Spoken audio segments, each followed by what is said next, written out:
una unidad de radiodiagnóstico es muy importante que el paciente, cuando va a la consulta médica, le quede muy claro las exploraciones que le vamos a realizar, ¿vale? Cualquier tipo de duda que usted pueda tener, en la misma consulta el médico le puede facilitar todo tipo de información.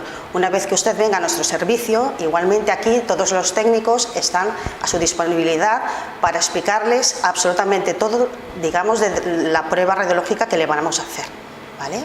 Entonces, cada prueba que ustedes vengan a hacerse a nuestro servicio, tienen que pensar que tienen que venir con una preparación lo más adecuada posible. Sobre todo, no llevar joyas en la zona a estudiar, porque eso impediría ver la zona bien, y sobre todo si tiene que hacerse otro tipo de exploración que conlleve a una ayuna, es muy importante pues que cumpla con el objetivo de la ayuna.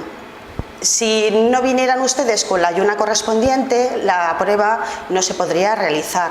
Entonces habría que darle cita para otro día y se le daría el papel adecuadamente escrito para que ustedes no tengan ningún tipo de duda a la hora de venir.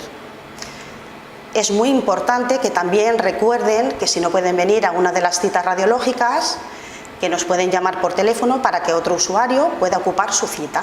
En radiología utilizamos radiación X, que no son más que un tipo de energía u ondas electromagnéticas que atraviesan las estructuras del cuerpo humano para fines diagnósticos, exceptuando la resonancia magnética, que son ondas de radiofrecuencia, y la ecografía, que son ultrasonidos que no tienen ningún problema de salud para el paciente.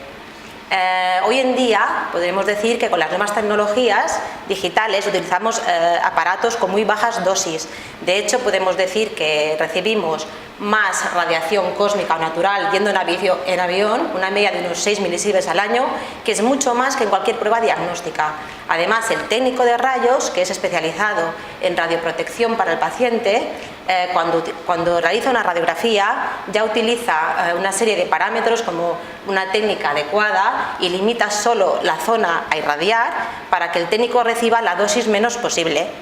Por último, en definitiva, es muy importante que usted se informe con el médico el tipo de prueba que le va a solicitar y su preparación para venir al servicio de radiología con la preparación bien hecha y así repetir irradiaciones innecesarias.